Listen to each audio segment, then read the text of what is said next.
Pessoal, vamos para a nossa aula de número 24.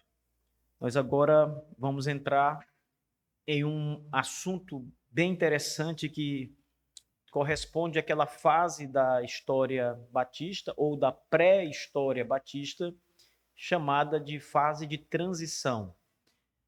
Provavelmente vocês não irão encontrar nos manuais de história batista essa nomenclatura. A história geralmente ela é contada de uma maneira que esses termos não são empregados, mas você deve ter o olhar do pesquisador e perceber que antes dos batistas se tornarem de fato batistas, ou seja, eles só se tornam batistas quando eles saem da igreja JLJ e implantam o batismo de crentes. Aí nós temos então que considerar uma igreja batista. Quando eles estão ainda na igreja JLJ, eles já têm uma mentalidade batista. Ela já é construída ali devido aos debates que acontecem sobre o batismo, vários debates como nós vimos. Então aquela mentalidade vem sendo já construída. Porém, não são batistas de fato, porque estão em uma igreja pedobatista, mas o espírito já é batista. Então essa fase nós consideramos fase de transição. Eles estão saindo do pedobatismo para o credobatismo.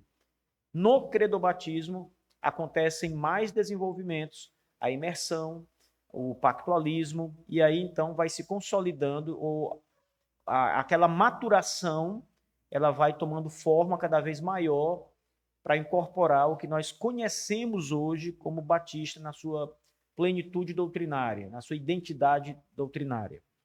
Mas aqui estamos no período transicional. Nesta aula eu quero tratar com vocês sobre a obra do Matthew Bigham. É um livro chamado Ortodoxos Radicais. Esse livro não está em português, ele está somente em inglês, mas quem puder, seria muito bom adquirir esse livro e começar a estudá-lo, a lê-lo, porque o Bigham ele traz uma novidade, por assim dizer, em relação aos estudos sobre as origens dos batistas. É uma novidade pequena, não é algo que vai mudar nada do que a gente estudou até aqui, mas ele acrescenta algo interessante, um fato histórico interessante que às vezes não é observado, quase nunca havia sido observado, mas que merece sim a nossa atenção. Essa posição do Bigham, ela tem recebido algumas críticas por alguns, tem recebido também bastante elogios por outra parte. Então ela está, como poderíamos dizer, em avaliação ainda, né? Então ela está sendo maturada ainda pela essa classe que estuda a história e a origem dos batistas. Vamos falar então sobre os congregacionalistas batistas. Então, a história de Henry Jacó e da sua igreja, ela mostra que o desenvolvimento batista passa pela raiz do congregacionalismo independente. Nós aprendemos até aqui que nos movimentos separatistas que saem da igreja anglicana, parte desse movimento tem um espírito congregacional, de igrejas independentes, de um governo eclesiástico independente, voltado para um espírito mais congregacional. E os batistas, eles estão nesta ala mais congregacional.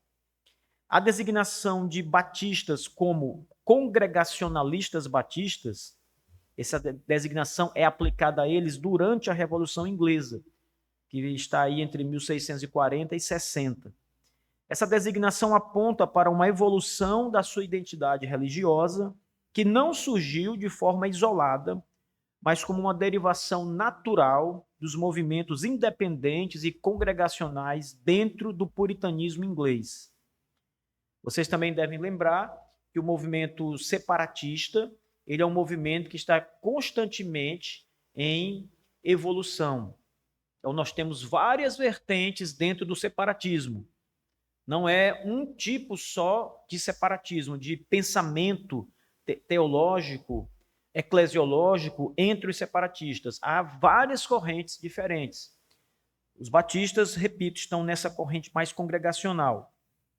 Essa nomenclatura, ela destaca a conexão prática dos batistas, conexões e práticas batistas, como o batismo de crentes, com as igrejas congregacionais independentes e sua eclesiologia, que priorizava igrejas autônomas, composta por santos visíveis.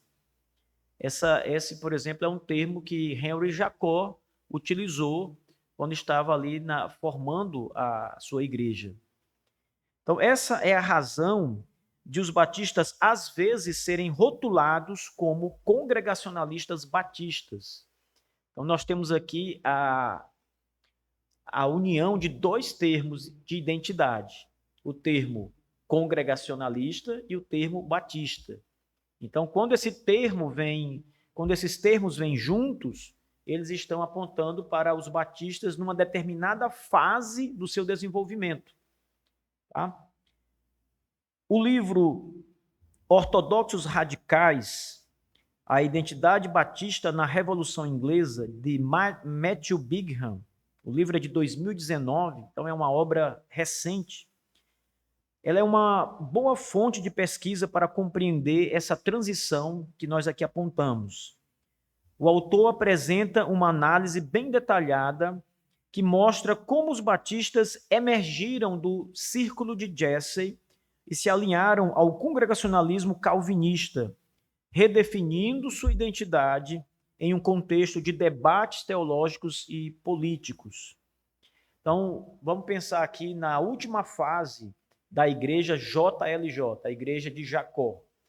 Jacó funda a sua igreja, passa pelo segundo pastor, o Letroff, e depois a igreja é assumida por um terceiro pastor, Henry Jesse. Henry Jesse era, como eu deixei claro isso em algumas aulas aqui, um erudito, reconhecido, um homem com alta capacidade teológica, conhecedor das línguas originais, um erudito reconhecido em todo o círculo ali de reformados, de separatistas. E então, muitas pessoas estavam ao redor de Henry Jesse, reconhecendo exatamente isso, tendo Henry Jesse como uma referência. E os batistas são os batistas congregacionalistas, aqueles que surgem influenciados por Henry Jesse, ou seja, que estão ali próximos a Henry Jesse, no círculo de Henry Jesse. Na introdução do livro, o Bigham, ele diz o seguinte, aspas para ele: quando se presta atenção cuidadosa à interpretação dos primeiros batistas ingleses em seu próprio contexto histórico, em vez do contexto de escritores denominacionais posteriores, descobre-se que a história batista do século XVII não é nem de longe tão clara e organizada quanto alguns autores sugeririam. De fato, a identidade batista durante meados do século XVII era contestada, confusa e profundamente problemática. Para Bigham, aqueles que nós chamamos hoje de batistas particulares ou batistas calvinistas, e aqui é importante frisar também que ele está se referindo especificamente ao grupo batista calvinista, os batistas particulares. Essa análise dele, ela só se aplica aos batistas particulares. Os batistas gerais não entram aqui, não devem ser compreendidos dessa forma. É algo explícito e específico dos batistas particulares. Eles não sabiam ainda o que eles de fato eram, diz aqui o Bigham. Não eram pedobatistas, isso é certo, não eram anabatistas, embora tenham sido chamados assim, e até tenham, às vezes, nem se importado com isso.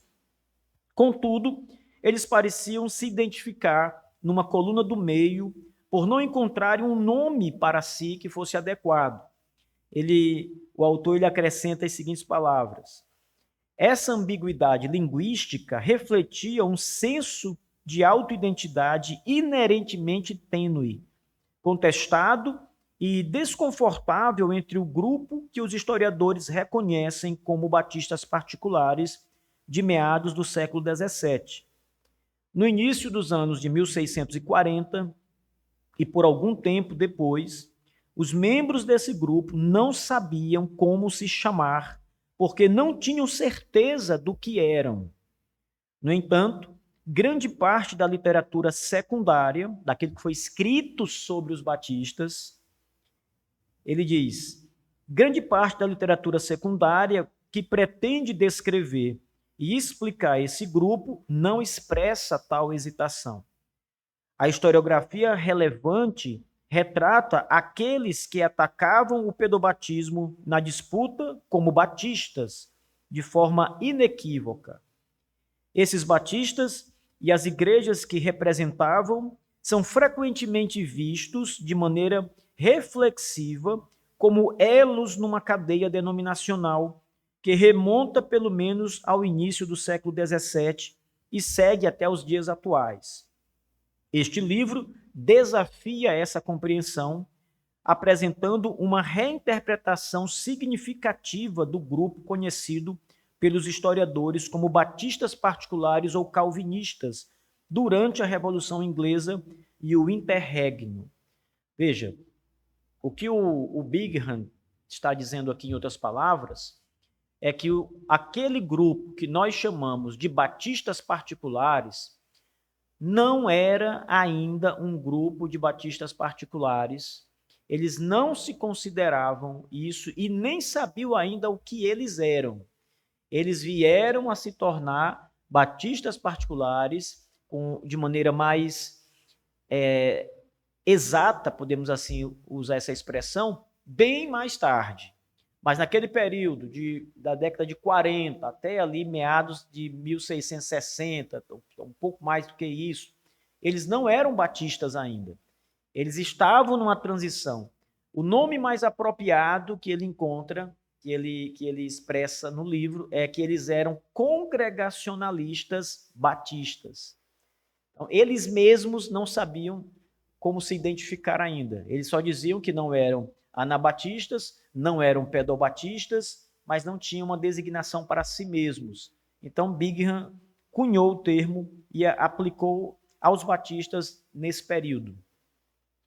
Então, o Matthew Bingham, como ele diz aqui no seu texto, ele está desafiando uma visão tradicional que categoriza os primeiros batistas ingleses em dois grupos: os batistas particulares, de orientação calvinista e próximo dos congregacionais, e os batistas gerais, de tendência arminiana e ligados ao separatismo inglês.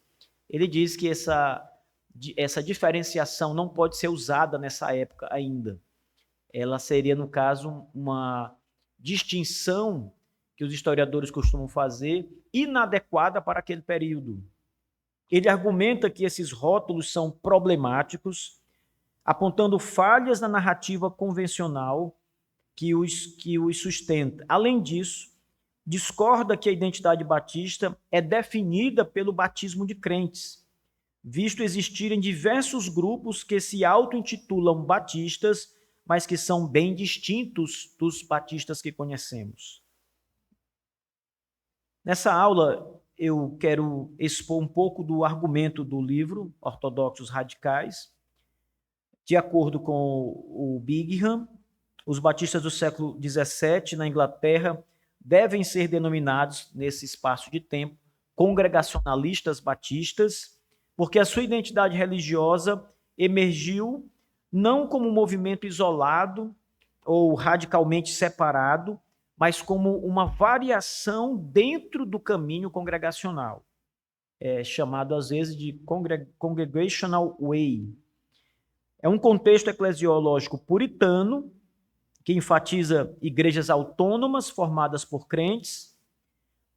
Bingham argumenta que essa identidade foi inventada e moldada em diálogos com o congregacionalismo durante a Revolução Inglesa, período de instabilidade religiosa que permitiu experimentações eclesiásticas. Esse período de 1640 a 60, ele está ainda dentro daquele período em que a Inglaterra está ali vivendo aquele verdadeiro caldeirão de ideias, né, efervescendo ali, coisas novas surgindo. Então, esse contexto é um contexto grande, né, que engloba esse período aqui também. Ele ainda está dentro desse período. Então, essa identidade, ela foi moldada pelos próprios batistas como uma variação do congregacionalismo, né? Existiam vários caminhos congregacionais, isto é, vários tipos de congregacionais. Então, esse seria mais um tipo de congregacionalismo, por isso, congregacionalismo batista. Então, seria mais uma via do movimento congregacional. Em vez de os batistas como um povo distinto desde o início, em vez de ver os batistas como um povo distinto desde o início, o autor propõe que eles eram congregacionalistas que adotaram o batismo de crentes como uma extensão lógica de sua eclesiologia, distinguindo-se dos anabatistas continentais, que eram associados com aquelas muitas heresias que nós já mencionamos, e também com os anabatistas de Münster, e também dos congregacionais pedobatistas que não avançaram nessas reformas. Então, a base da ideia de Bingham aqui é o seguinte: eles rejeitavam o rótulo de anabatista, primeiro, porque eles não tinham aquelas heresias que os anabatistas, geralmente os grupos de anabatistas tinham, eles eram mais ortodoxos, por isso o título do livro também é Ortodoxos Radicais. Eles não tinham as heresias anabatistas, eles não poderiam ser equiparados com aquele outro grupo anabatista de Münster, porque aquele era um grupo mais revolucionário, enquanto um grupo era mais conhecido por defender posições heterodoxas em relação à reforma protestante, às doutrinas da reforma. O outro grupo era conhecido, também tinha heresias, mas era conhecido por ser um grupo violento, um grupo revolucionário, né? Era uma esquerda bem poderosa naqueles dias, Münster. Eles atacaram a cidade de Münster. Então ficaram conhecidos como os anabatistas de Münster, ou minsteristas, e outros nomes que se aplicam a eles. Então eles não poderiam e não queriam ser chamados de anabatistas por isso. Ao mesmo tempo, ele lembra que eles também não eram pedobatistas.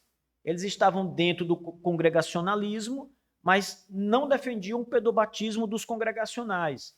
Então, eles evoluíram para uma outra via no congregacionalismo, que foi a via em que os congregacionais começam a batizar crentes. Então, eles eram congregacionais que batizavam somente crentes. Esse é o ponto do Bingham aqui. Eles são congregacionais e batizam só crentes. Algumas vezes nós estamos nos deparando, por exemplo, com livros como aquela obra fantástica do John Owen, que inclusive está publicado em português pelos congregacionais aqui do Brasil, o livro que fala sobre o governo. E você olha para aquele livro do Owen e você percebe que é exatamente o pensamento batista congregacional em relação ao governo. Praticamente as ideias são as mesmas ali, apontadas.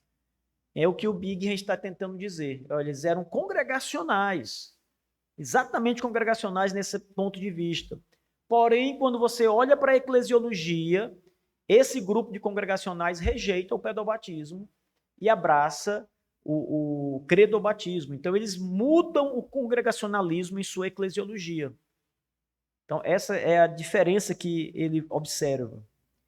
Ele defende que essa perspectiva ela corrige narrativas historiográficas anacrônicas que projetam uma identidade batista unificada retroativamente, enfatizando, em vez disso, a fluidez e a continuidade com o congregacionalismo calvinista.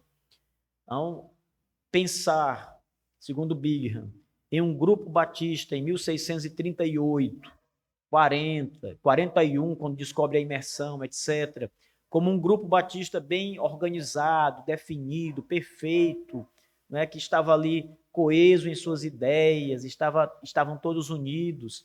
Em 1644, temos 7 igrejas batistas particulares. Então, ele disse, olha, essa ideia não está correta. Nós precisamos pensar que, nessa época, eles eram congregacionais, com uma visão diferente da eclesiologia. Eles estavam caminhando para o batismo, para uma identidade mais batista, mas ainda carregavam uma identidade congregacional. Não só porque eles têm um governo congregacional, mas porque eles saem do congregacionalismo, eles são de fato uma corrente congregacional, que se torna mais tarde batista de fato. Então essa é a posição que ele vai apresentar ao longo da obra.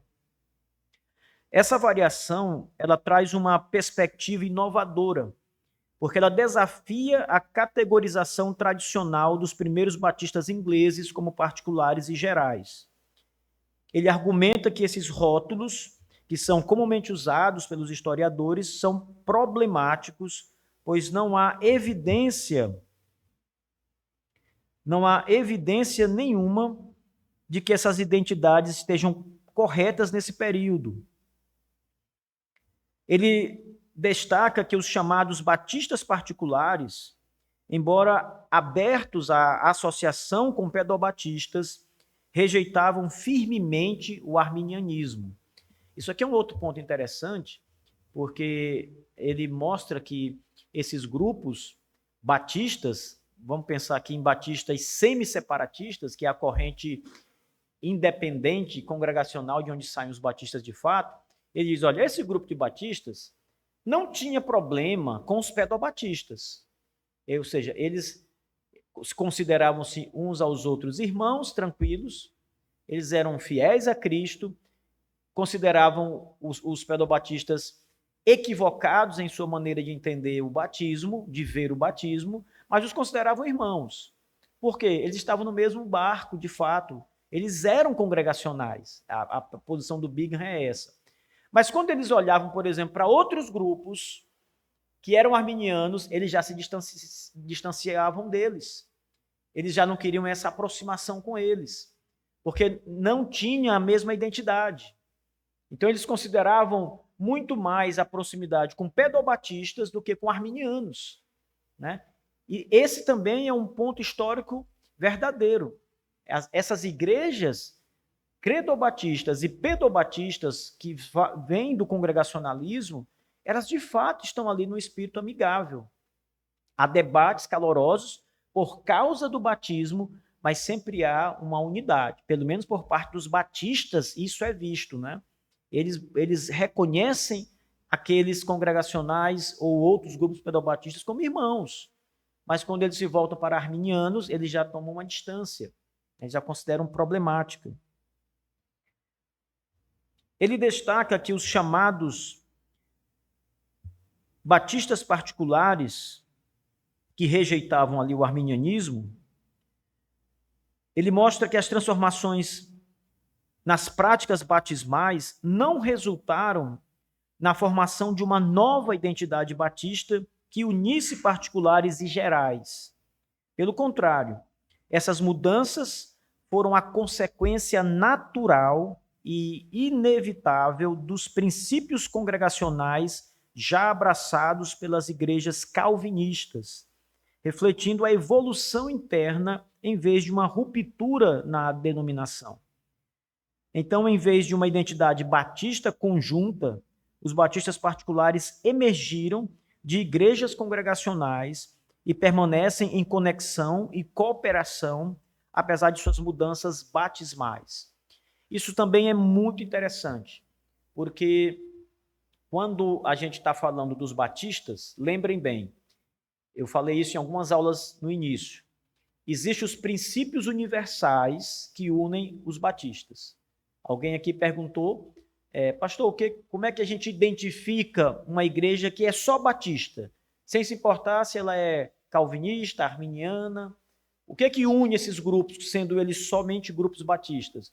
Então, existem princípios universais, que nós concordamos. Batismo de crentes, batismo por imersão, governo da igreja, soberania da igreja local, a completa liberdade de consciência, liberdade religiosa. Todos esses princípios unem batistas, não importa se são eles congregacionais, se são eles particulares ou arminianos, gerais, não é? O Bingham está dizendo o seguinte, olha, essa diferenciação está errada, porque ele olha para o grupo batista calvinista e diz, eles são de uma linhagem calvinista, um desdobramento do congregacionalismo. Já o outro grupo é um desdobramento de ideias mais anabatistas. Então, assim, embora tenham princípios semelhantes, eles não podem ser classificados assim. São todos batistas que se dividem por causa de suas posições soteriológicas apenas. Brigham diz, não, pensar assim é você esquecer a origem particular de cada grupo e colocar os dois juntos como se fosse uma coisa só. O que ele vai dizer é o seguinte, olha, não existe um batista, assim, um nome batista que abrace todos os batistas. Você precisa examinar detalhadamente cada grupo e fazendo isso você observa que não há esse parentesco que os une. Porque eles vêm de raízes diferentes, de ideias diferentes, movimentos transformadores diferentes, contextos específicos diferentes. Então não dá para unir tudo como batista e separar só pela soteriologia. O círculo de Jesse está ligado fortemente à identidade batista. O argumento do Brigham começa no capítulo 1 do livro O Círculo de Jesse e a Invenção da Identidade Batista, e ele examina, nesse capítulo, que o círculo de Jesse como sendo o berço da identidade batista. Henry Jesse foi um líder congregacional, o terceiro pastor da igreja fundada por Henry Jacó. Jesse e seu círculo de separatistas puritanos na década de 1630 questionaram o batismo infantil dentro de um framework congregacional. Ou seja, eram congregacionais que começaram a se levantar contra o batismo que a igreja congregacional reconhecia como legítimo, que era o batismo infantil. Quem eram essas pessoas? Ele classifica essas pessoas como sendo aqueles que faziam parte do círculo de Jesse. Então, é nos dias de Henry Jesse que esse movimento, de fato, toma força. As grandes mudanças e debates vão acontecer de maneira mais quente na época do pastorado de Henry Jesse, o terceiro pastor.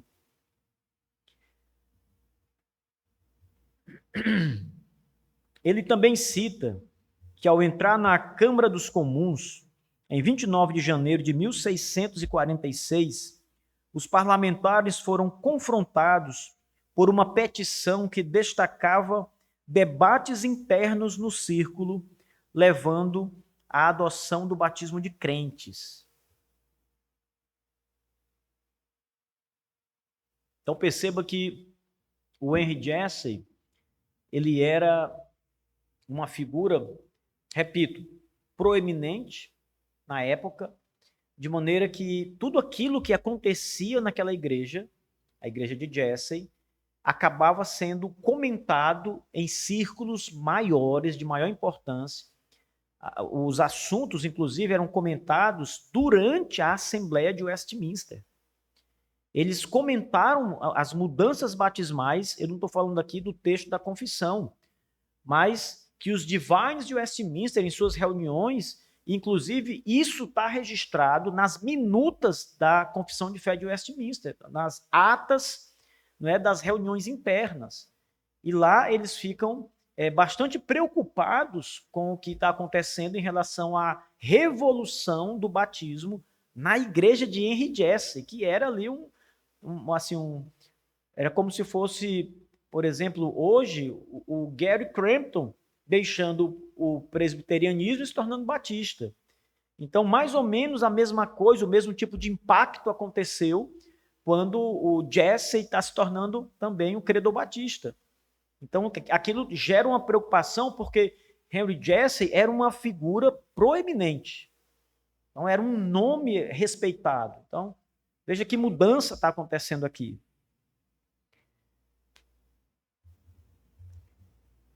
Ele argumenta que membros do círculo de Jesse cogitavam um movimento puritano mais amplo em sua adesão à doutrina calvinista e sua soteriologia.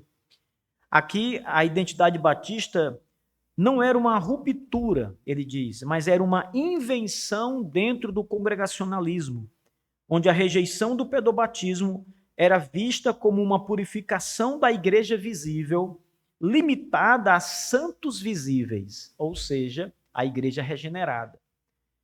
Aquele grupo estava entendendo, a partir dos seus estudos, que a igreja ela só deveria ser composta de santos visíveis, crentes, e não bebês. Então, aquilo era uma revolução dentro do congregacionalismo. Não só do congregacionalismo, né? Mas de todo o movimento reformado pedobatista.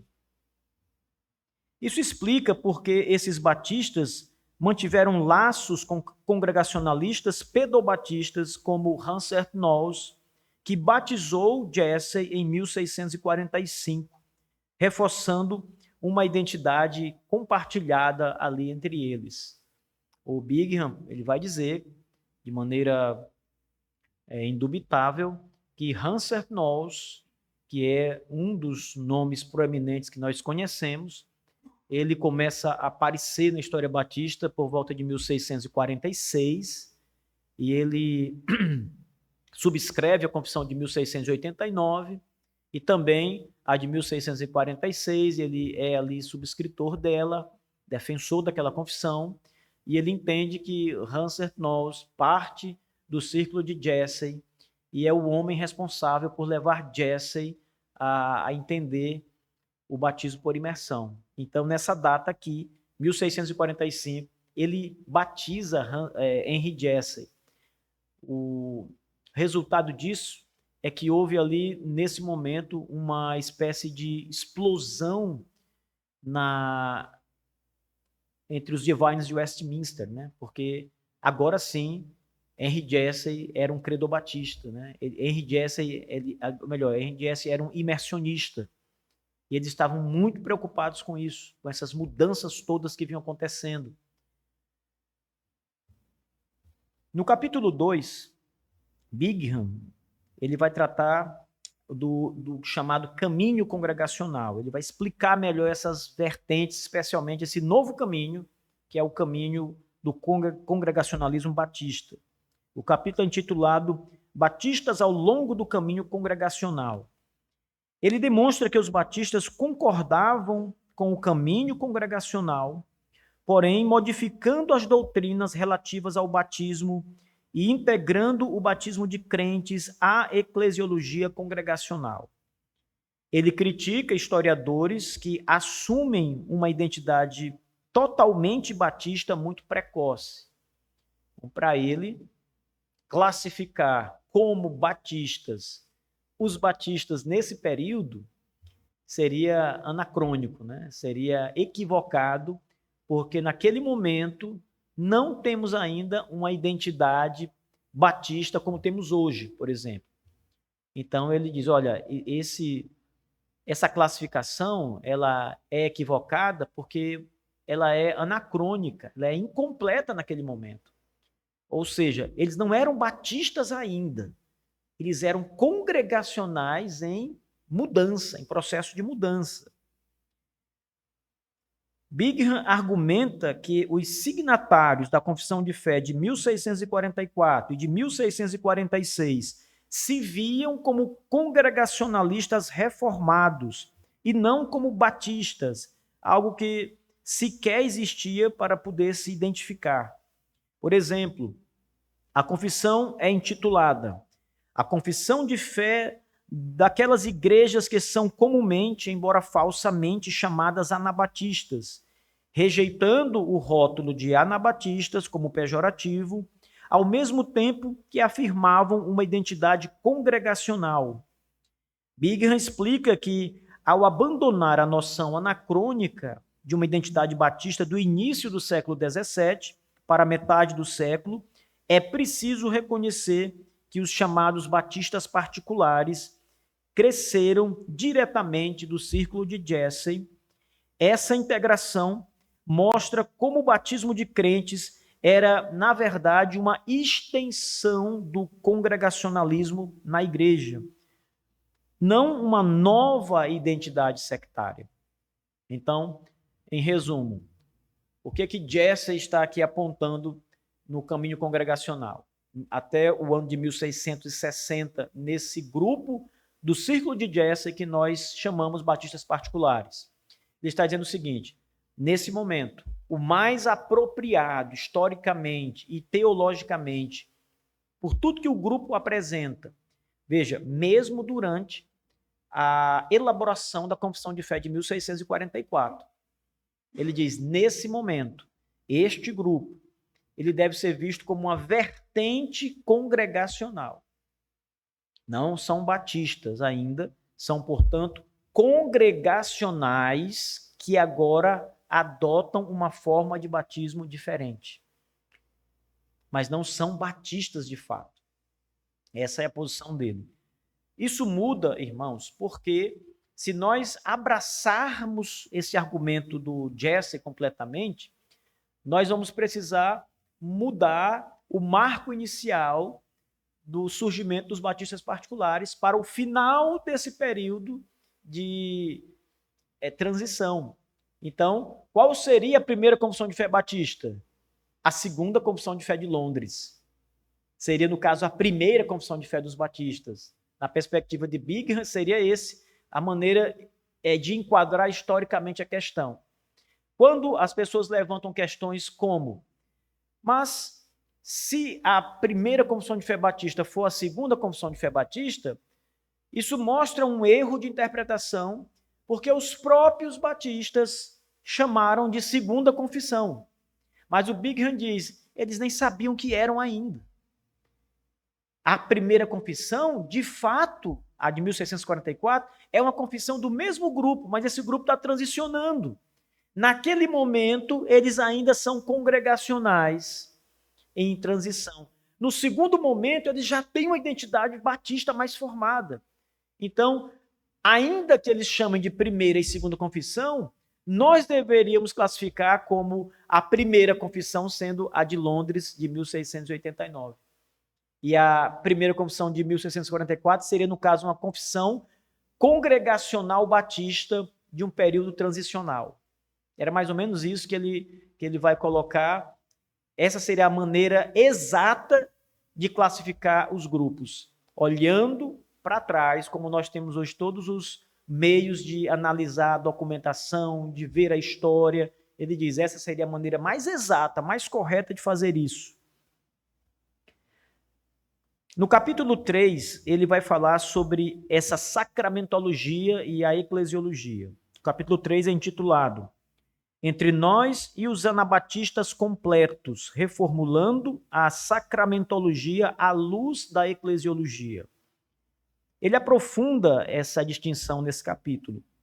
Bingham usa o termo semi-anabatistas e anabatistas completos de contemporâneos como a Thomas Weinel, ele toma esse texto desta pessoa, esse termo, e ele usa para mostrar que os congregacionalistas batistas se viam entre os pedobatistas e os anabatistas radicais. Então, qual seria, aonde é que estavam os batistas na perspectiva deles mesmos nesse momento histórico do século XVII? Os batistas olhavam para os anabatistas e diziam, não somos isso. Eles olhavam para os pedobatistas e diziam, também não somos isso. Então, eles estavam no meio. Eles eram algo entre o pedobatismo e o anabatismo radical. Então, o Bingham disse, esse algo é um congregacionalista batista. É a maneira mais apropriada para ele. Então, ele cita os termos de Weinel, semi-anabatistas ou anabatistas completos, sugerindo uma continuidade lógica. Mas Bingham argumenta que os batistas ingleses reformularam a sacramentologia, a visão dos sacramentos, à luz da eclesiologia congregacional, rejeitando o pedobatismo como sendo um resíduo papal, mas mantendo a ortodoxia calvinista. Diferentemente dos anabatistas continentais, que fizeram do batismo o locus de diferenciação entre igreja e mundo, os congregacionalistas continuaram a batizar infantes. Assim, A sua identidade era congregacional com um toque batista, mas não anabatista plena. Então ele vai ali tentando achar um modelo para enquadrar os batistas entre esses grupos, né? Então ele diz, olha, eles não eram mais congregacionais plenos, porque rejeitavam aquela eclesiologia que levava ao batismo infantil.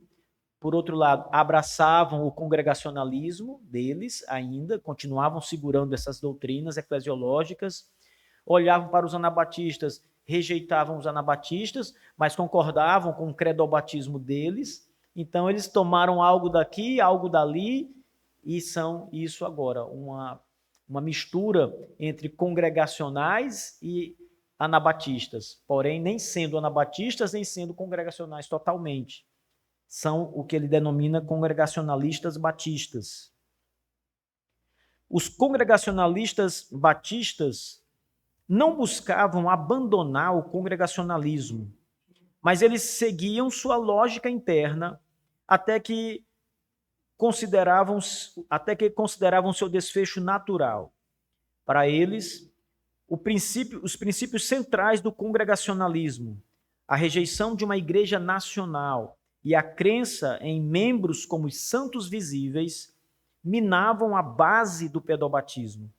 Assim, o congregacionalismo naturalmente levou às convicções batistas. Num determinado momento do livro, eu não me lembro exatamente se é nesse mesmo capítulo aqui ou se é no capítulo anterior, ele vai dizer que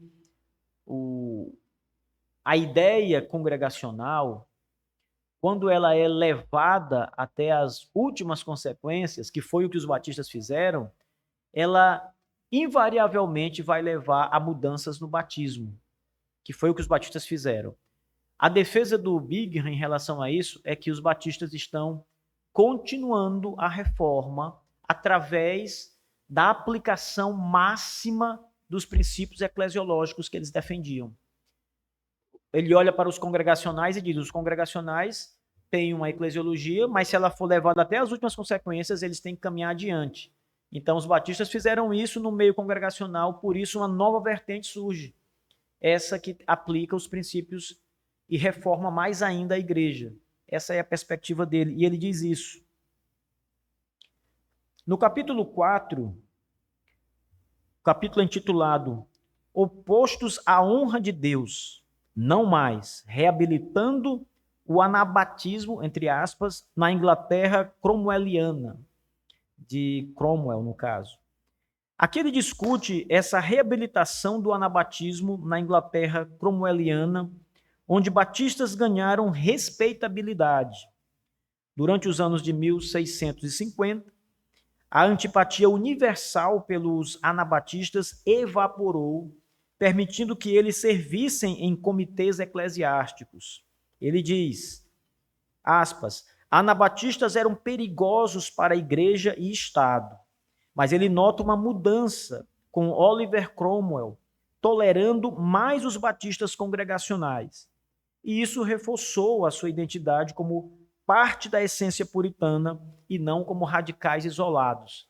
Então, segundo o autor, os batistas, que eram muitas vezes vistos como anabatistas pelos pedobatistas, o autor diz que Cromwell é o homem que ajuda a desfazer esse rótulo, porque toda aquele ódio, aquela perseguição que havia com os anabatistas, ele começa a diminuir no período de Cromwell, e Cromwell abre espaço para os batistas. Não, havia muitos batistas que eram do exército. A maioria do exército de Cromwell era formado por batistas.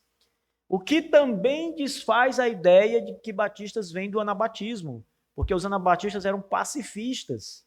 Então, perceba como a história vai mostrando que esses mitos não podem ser mantidos de pé, quando as coisas vão sendo examinadas cuidadosamente. E havia anabatistas naquele tempo. E os anabatistas não eram do exército, mas os batistas eram do exército. Então, até mesmo Cromwell agrupava batistas e congregacionalistas pedobatistas sob o termo de independentes. E isso sugere que os chamados batistas eram, na verdade, congregacionalistas batistas, não portadores de uma nova identidade denominacional distinta, mas um braço do congregacionalismo. Esse seria o ponto exato aqui. Cromwell os via como uma extensão ou diferença aceitável entre os congregacionais. O Oliver Cromwell era um congregacional. Ele era um congregacional. E ele olhava para os batistas da época e dizia, e considerava eles como congregacionais. Não só por causa do governo, mas porque ele entendia que eles eram uma extensão do congregacionalismo com algumas diferenças. Isso não causa estranheza nenhuma em Cromwell, porque havia, repito, várias diferenças entre os movimentos independentes. Então, para Cromwell, essa é só mais uma diferença. Essa é só mais uma vertente do congregacionalismo. Como é que Cromwell olhava para eles ali? Ele dizia, são congregacionais, todos eles, com as suas diferenças. É como se nós olhássemos hoje para várias denominações e disséssemos simplesmente, todos são cristãos, com suas diferenças identitárias, mas todos são cristãos. O argumento de Cromwell aqui, a visão de Cromwell, é claro, ela é um pouco mais estreita, limitada, porque está olhando só para um grupo entre os puritanos, os independentes. E ele diz, batistas, congregacionais, todo o ramo congregacional é um grupo só, com diferenças entre eles. Então não havia uma distinção aqui de um grupo novo. Aqueles que nós chamamos de batistas, nos dias de Cromwell, repito, eram vistos por ele como legítimos congregacionais, com essas diferenças na sacramentologia. No capítulo 5, o capítulo é intitulado Anos de Liberdade pela Bênção de Deus Restaurada, a autoidentidade batista durante o interregno. Esse capítulo destaca essa autoidentidade batista no período. Batistas se viam como reformadores, pressionando por reforma completa. É exatamente isso.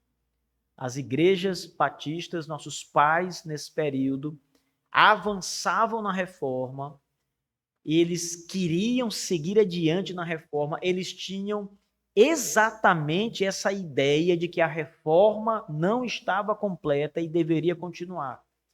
Nós vamos encontrar isso, irmão, esse pensamento, em muitos textos dos batistas da época, especialmente naqueles textos de espírito mais de debates, né?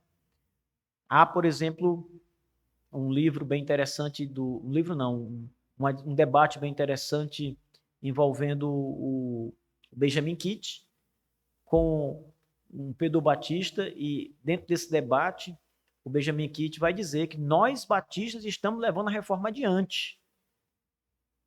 Nós estamos reformando onde vocês pararam. Então eles tinham essa ideia de que estavam reformando, de que continuavam a reforma. Bingham diz que eles cultivaram uma autoidentidade em um compromisso de buscar, alcançar e pressionar por uma reforma completa.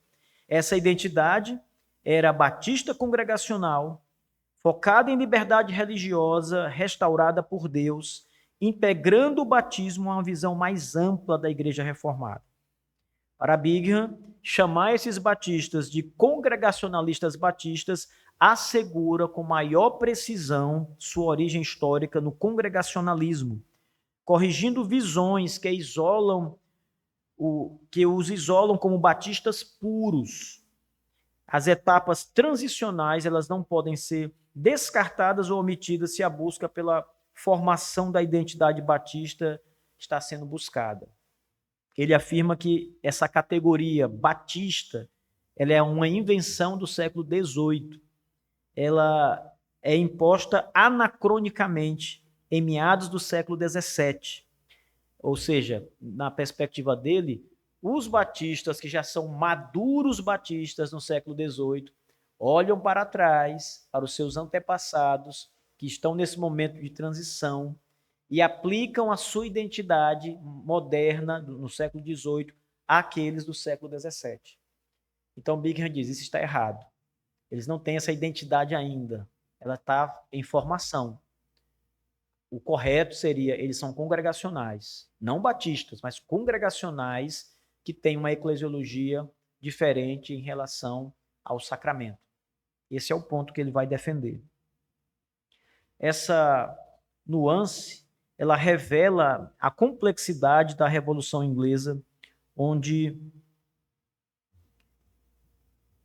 identidades religiosas eram fluidas e contestadas. O Bingham enfatiza, aspas, a identidade batista durante meados do século XVII era contestada, confusa e profundamente envergonhada. A pesquisa de Bingham em seu livro enriquece a compreensão de como doutrinas como o batismo moldaram a identidade batista, mas não a definiram isoladamente. Por isso que ele vai dizer que o credobatismo por si só e até mesmo a imersão por si só não são os definidores dessa identidade.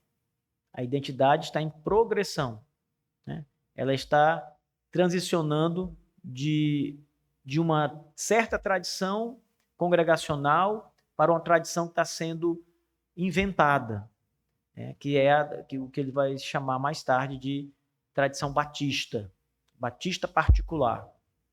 Ele vai discordar do que o nome batista possa ser aplicado genericamente, qualquer grupo. Ele diz que cada grupo tem as suas próprias características, sua própria história, sua própria as coisas que geraram essas mudanças no grupo. Então, cada grupo tem que ter a sua própria peculiaridade, não ser ligada a outros grupos batistas, né, no caso.